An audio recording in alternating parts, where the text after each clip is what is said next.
Hi guys, this is Sean from Play by Pause, and today we're going to talk about a new lens. And yes, this is the brand new Sony 24-70 f2.8 GM Mark II.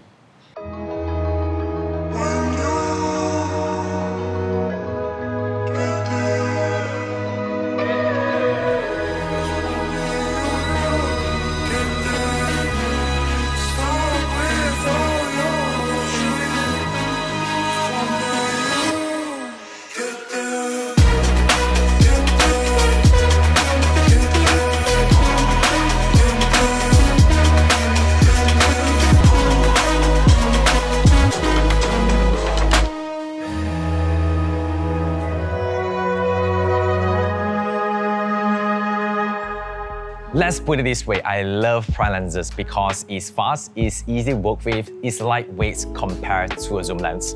Generally, I like to use prime lens because it fits my shooting styles, but I will still pick a zoom lens when the projects require me to prioritize speed and versatility over image quality. I guess that's a few reasons why people pick a zoom lens over a prime lens. But will this brand new 24-70 GM Mark II change our mind? We're gonna figure out later.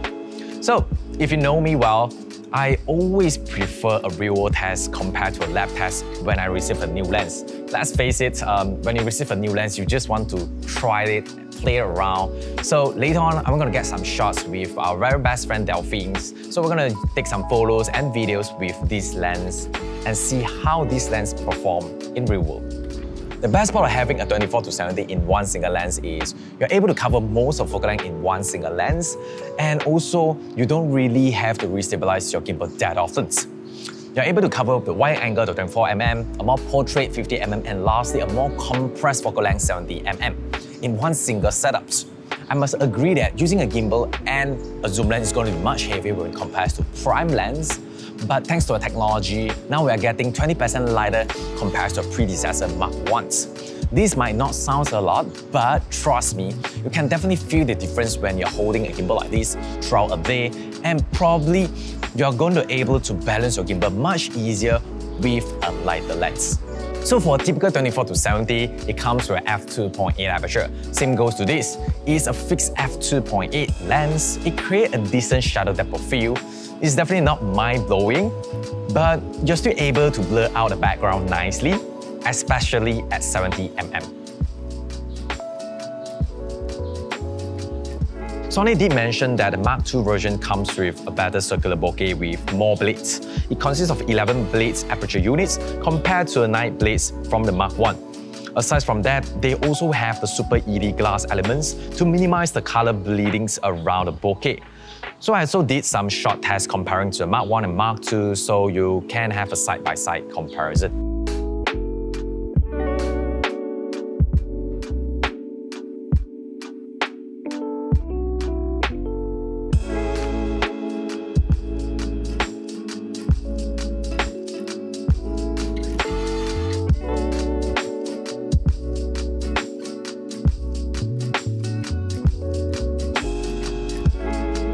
f2.8 is able to cover most situations except low lights. This is something that we have to accept for a zoom lens f2.8 because we can't really compete with a prime lens 1.4 or f1.8. I guess you wouldn't find a perfect lens, especially when it can do so much in one lens. Let's talk about the design of this lens. You would expect from a GM lenses is very solid, and this lens comes with 2 focus hold buttons, which give you an easy access when you're shooting in a portrait or even a landscape mode. Aside from that, it also comes with aperture rings, which is pretty common from the latest GM lenses. Aside from that, there's also the click on-off button and also a iris lock buttons, which helps you to prevent the aperture ring from being accidentally moved. Something I never thought of, but Sony does it, which is a smooth zoom switch. I've never really used this type of function before, but apparently these functions helps you to switch between tight and smooth positions for your zoom ring. The tight position prevents you from accidentally turning your rings when you're moving your tripods, while the smooth positions provide lights and smooth turn speeds when you're shooting. Personally, I don't really use it, but you might find it interesting. Next, the new lens hood design. So this is something that you don't notice until you have it.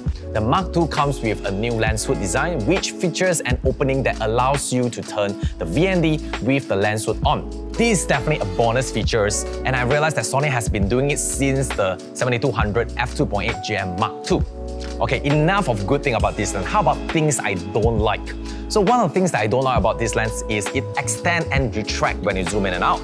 This might not be an issue for photographers, but it's going to be an issue for videographers, especially when you're using on a gimbal. Sony did quite a number of improvements for the Mark II versions after 6 years. Not only physical, but also performance.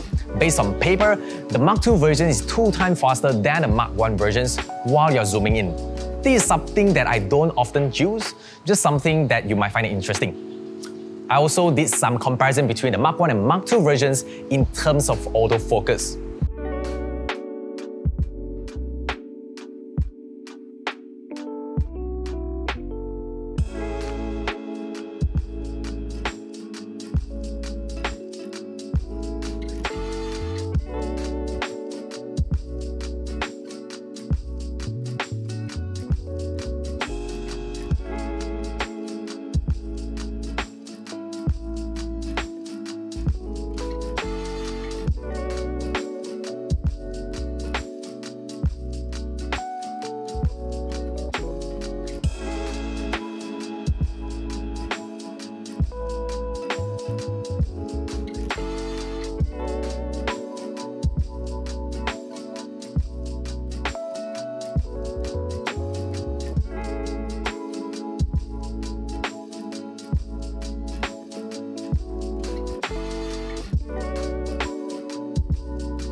To me, both Mark I and Mark II are pretty fast and accurate. The biggest difference is manual focus.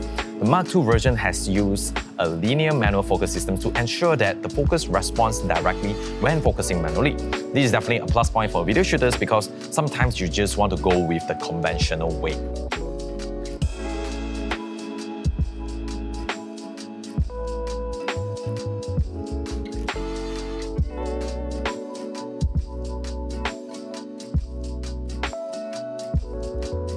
In terms of image quality, I've used Mark I versions for quite some time, and I do think that Mark I versions did a pretty good job already. So I'm not too sure how much better Mark II can be improved, so I'm just going to show you some samples comparison.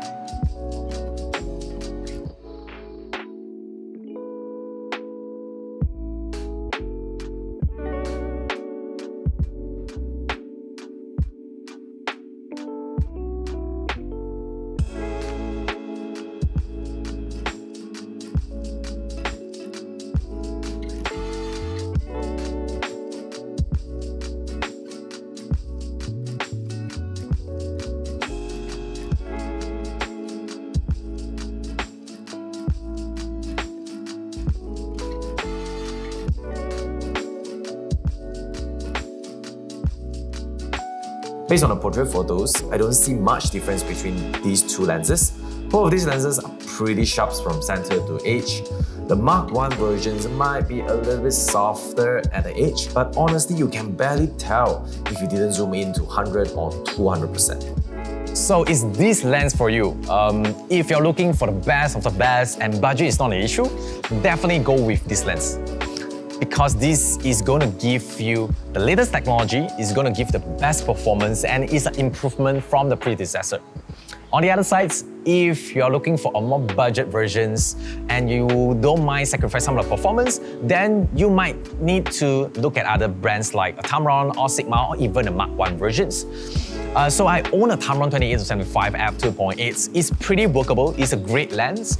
However, there's definitely several issues. So it's not as sharp as the GM lens.